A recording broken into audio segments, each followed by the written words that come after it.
the first to know Nsem-Pii TV. Lawyer Paul Adom Ochre. Atiefo Lawyer Paul Adom Ochre si NDC Joy FM. They say Joy at the disappointing a chain media station here. How can you do this? Say offer NDC nina okachire say now omne majority na we jina so the news and as we jina so kasem. And Joy FM at your age, you don't know how to do research about BBAC.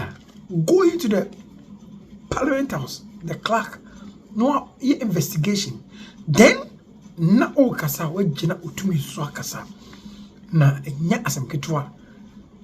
Kwame na Afenyo-Markins kwamfa Joy eniagro. Na tifo what the mere money was how can you do this? You are becoming an NDC station. It seems the baby have a money. Just hear say namu demrikara be kano awonti. No. Now do we are Afenyo-Markins kasa and ni press one kasa and odi kasa. Na enye enonko na lawyer Paul Adom Ochre so e chena nyo say wait dear e below belt crash. Say an ding. And you can say a strong media station like Joy FM a prom normally accept to one thing. Na we are interview among for busa no totally wrong. Na lawyer Paul Adom Ochre inya hotere e baba sin e chichimi yanko ningoti lawyer Paul Adom Ochre some of the children. Still stay on the campaign trail in Parliament, has been fighting with Joy FM, and today he's been in the news again. What has he done? He's marshaled the signatures of 15 persons and is hoping to trigger the provision in the standing orders and the 1992 Constitution, I believe is 112, I think, where the 40% of Parliament can call for people, for 40% of Parliament can write to the Speaker when there's recess and ask that on an emergency account, all the members of Parliament return to the House. This is the memo that Alexander Afenyo-Markins has signed to the Speaker, and it reads as follows. It says, to the Right Honourable Speaker, from Second Deputy Majority Chief Whip, the date is 22nd October 2024. Subject, notice of meeting by request under Article 1123 and Order 53 of the Standing Orders. Right Honourable Speaker, comma, respectfully, comma, Right Honourable Speaker, comma, respectfully, comma, on behalf of myself and the requisite number of members of Parliament from the Majority Caucus, I have the honour to address you on a matter of utmost national importance. In accordance with Article 1123 of the Constitution of the Republic of Ghana, 1992, and the Standing Order 53 of the Parliament of Ghana, we hereby formally request a meeting of Parliament. The signatories of members making this request are hereto attached. Legal basis for the request. To ensure clarity and emphasize the legal foundation of this request, we respectfully draw your attention to the following provisions presented in order of constitutional and procedural hierarchy.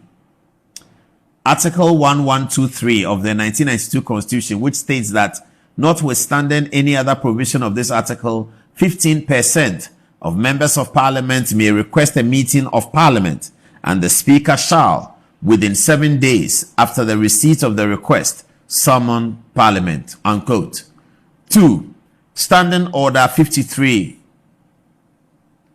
Clause 1, reiterates, quote, despite any other provision, 15% of the members of Parliament may request a meeting of Parliament, and the Speaker shall, within 7 days after the receipt of their request, summon Parliament, unquote.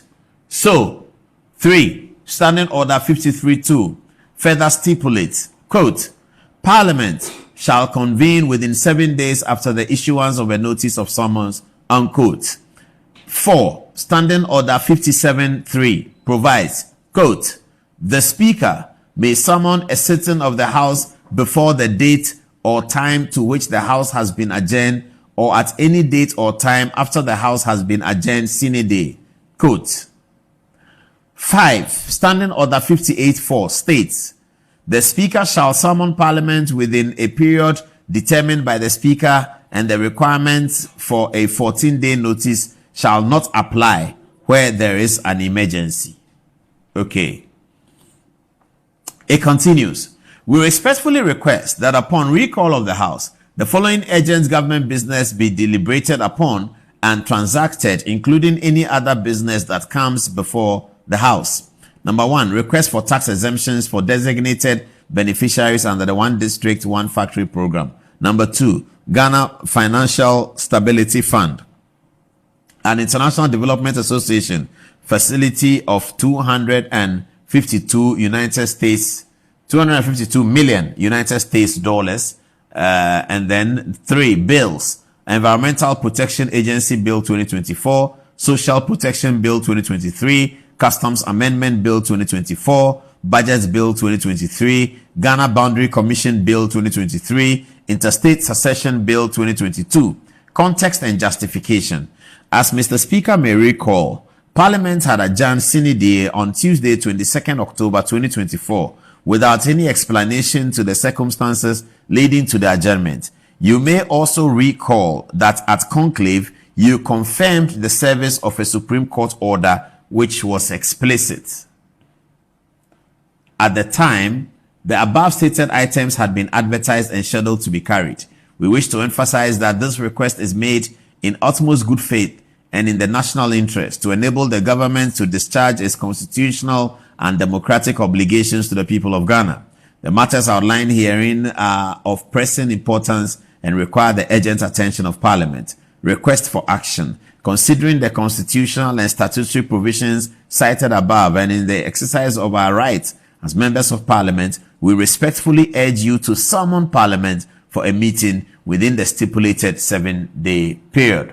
We stand ready to provide any additional information or clarification that may be required and look forward to your favorable consideration of this request. Respectfully submitted and signed, Alexander Afenyo-Markins. Is that him who signed? No, he didn't sign. It's the Deputy Majority Leader who signed it. Okay. 10 minutes at top of the hour, 10 o'clock. So I have seen the association with Joy FM. I've seen it. And I'm going to show you some of the video. And many people have said that the video was harsh and that he shouldn't have been harsh on the media house and all of that. I get that. The only reason why I kind of agree with Afenyo-Markins is that I think media houses must also learn to play the advocacy game. Okay. Media houses must learn to play the advocacy game. In England and America, they do it. What do I mean by that? There was confusion in Parliament. Yes, there was. No one can say there wasn't. NDC said their majority MPP. For those who understand the legal processes, they knew that there was no confusion. Somebody just trying to create confusion. Yes, but there was something in Parliament that required the Speaker to call police and soldiers and all of that. Okay. So if you're a media house and you really want to play the advocacy card, what you do is that you write to the Clerk of Parliament, Joy FM, letter dated so, Clerk of Parliament. Mr. Clerk, this is Joy FM newsroom. All right. We have been following the incidents in Parliament. We do not understand what has happened. The Speaker says he's yet to receive notice. Can you confirm to us, as at the close of business on 22nd October, which group is the majority group and which group is the minority group? That's how media should play the game, because you are raising yourself to that standard. But then if media doesn't do that, and media says that Afenyo-Markins is no longer majority leader, then Afenyo-Markins is right to condemn the media house the way he did. Because you're a media house. You just have to write to the clerk that, Mr. Clerk, we are Joy FM newsroom, we are City FM, we are Metro TV, we are Nsem-Pii TV, whatever. And say that, you see, the media we must give ourselves a lot of respect. We must lift the standard in the game. We must lift it. We must be, and today, almost every media house has a lawyer in there. Almost every newsroom has a lawyer called to the bar in there. So we should bring up the standard. We should fight at the level of the politicians. We shouldn't let them come and talk down on us like Afenyo-Markins was doing. And why shouldn't he do that? You're a media house, and then you start announcing that somebody is majority and somebody is minority. Who told you that? Because there's this debate on issues. The Constitution says when there's a confusion about the vacancy of the seat, it is the High Court who does it. Article 99, you can read it yourself. So if you're a media house, you write to Afenyo-Markins or you write to the Clerk of Parliament and say that, Mr. Clerk, can you confirm at the close of day, to December 22nd, at the close of business, 22nd October 2024. Who is majority? Who is minority? You can add if you want that at the close of, they want to understand which people occupy the following offices of parliament. 1, speaker. So you're asking the clerk, who is speaker of parliament? 2, who is first deputy speaker? Who is second deputy speaker? Which group constitutes the majority and who is the majority leader? And which group constitutes the minority? And yours faithfully, Joy FM. Thank you very much. Clerk of Parliament. You write a letter to him on 22nd October. When the Clerk of Parliament replies on the 23rd of October, then Joy FM, that is your story. So then when Afenyo-Markins starts talking, you tell him that Mr. Leader, the Clerk of Parliament wrote to us like this. But if you don't do that, and you are following a certain political group, one group says I'm majority, another group says I'm not majority, and you decide to follow one of them, what kind of, that's why people don't respect the media. That's why they don't respect media. Because you are Joy FM. NDC say I'm minority. NPP say I'm majority. At which point did you make the decision that you agree with NPP or that you agree with NDC? At which point did you make that decision? This is the problem. This is the problem. The problem is not about Afenyo-Markins ranting on Joy FM. Oh, this is the problem. You are a media house. 2 important groups are fighting in parliament. One says, as a result of what the speaker did, I am majority. The other said, as a result of what the Supreme Court did, I am the majority. As a media house, at which point do you make the decision that you are agreeing with this or you agree with that?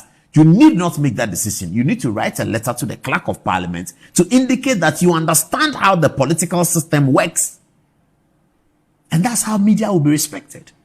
You think if there's a law firm that has to file something for majority or minority, they will follow like that? They will write to the speaker. They will write that, Mr. Speaker, they will write to the clerk, who is the majority in parliament? That is why the clerk at table on the day of the meeting said that he has not changed the designation of names because the designation of names are determined by the clerk. So why would Joy FM allow themselves? Listen to what Afenyo-Markins said. Listen, have a listen. Listen to it. Role as a media house is to help our democracy. Joy is becoming notorious. Joy FM is becoming notorious for misinforming and doing mischief. Yesterday they were quick to say that there is now a minority leader and a majority leader. I will not take any of that. I will say it, you can go and bash me, but I will assert my right. It's my bona fide. Your role as a media house is to play your role objectively and help the cause of democracy. City FM does it well. OK FM does it well. Peace FM does it well. GH1. There are other media houses. They express their opinions, but they do the right thing. You are quick always to mislead people, and it's not right. Joy FM, I'm saying it today. You can single me out and start your mischief to destroy my brand. I don't really care. The time has come for the country to tell Joy FM that do it right and do it perfectly. That is all the point I want to make to you. So ask your question. Yes. Put out, and that's what they said. They said Afenyo-Markins was a bit too harsh and something like that. But this is the issue. If you're a media house and parliamentarians are describing themselves in different ways and there's conflict among how they are describing themselves, and you need to report on the story, you need to describe somebody as leader of the majority, you need to describe somebody as leader of the minority. If you're a media house, what you do is that you write to the Clerk of Parliament. You write to the clerk at table and say, Mr. Clerk, who is your majority leader? Who is your minority leader? Whatever the clerk tells you, you can run with it. If you run with what the clerk tells you, Afenyo-Markins will not be able to say the things he said about your company. He can't. Because you are, but when you do what you have done, how did Joy FM know that NDC is the majority? Because NDC said so. How did Joy FM know that MPP is the minority? Because NDC told them that MPP is minority. How did Oman FM say that nothing has changed in parliament? Because MPP told them so, that nothing has changed in parliament. So if you really are a media house and you want to understand, you don't listen to what MPP said and what NDC said. But because sometimes we have deranged in this work to the point where we don't do anything. We just take a microphone, MPP say something, NDC say something, then you clash the two, then you have a story. That's how they do it these days. We ourselves don't go and research the material and say that where is the information? What is happening here? What is the case? What has the Supreme Court said about this? We don't do any of those things. We just do NDC, come, Nsem-Pii, come. What Nsem-Pii? So now you people are minority in parliament, then you give him microphone. Yes, then he says, yes, we are minority in parliament. And like John Dramani Mahama said, because God knows that we are going to be minority, that's come early. We are our bona fides is the majority, and we are going to sit there. Okay, then you finish Nsem-Pii. So half the story is that. Yes, Nana B, come. Nsem-Pii says you people are minority. Say, no. How can Nsem-Pii say that? Then you go and listen to the news. It's 12 o'clock. Here's Joy News. Okay. Nsem-Pii says that. He said, meanwhile, then the story has ended. What about you, the media house? Where is your research work? You are the one informing the general public. General public did not tune in to 99.7 or 97.3 City to listen to Nsem-Pii. They tuned in to listen to City Radio or to Joy FM or to OK FM or to Nsem-Pii Radio. That's what they tune in to listen. So you have a responsibility to put out information that has to be correct. You do not always listen to MPP, NDC, and then you put the story together. You must have. So that after you have said what MPP has said, after you've said what NDC has said, they said that, okay, but now here's Joy News Research Desk. X number person. What did you find? He said, okay, we found out that there's a conflict between Article 77, 97, and 99. And how the conflict resolved, we spoke to this judge. He said this. We spoke to this person. He said this. Our in-house lawyer said this. Then you are beginning to build credibility for your media house. Because nobody wants media houses not to give their opinion. Everybody is happy with that. That's what Afenyo-Markins was saying. You can give your opinion. What we render on the touch screen is purely our editorial opinion. We have to make sure that it's correct. Otherwise, people don't respect what we do. If we put things out here that are wrong, people don't respect what we do. If people don't respect what we do, we are out of business. So that's our responsibility, that whatever we put out here must be solid. And then we can add other opinions. People tune into Good Evening Ghana to watch Good Evening Ghana, not necessarily to listen to a politician. If listening to the politician helps them to form an opinion, they are happy that Good Evening Ghana brought that politician. Okay, they say I'm talking too much. I should stop. I'm very disappointed about the NDC's inability to take up the majority seat in parliament. He said something about NDC people. Look, listen to my friend God's brain. Listen. NDC a useless grouping. And run Najuna Metias, yes, sir.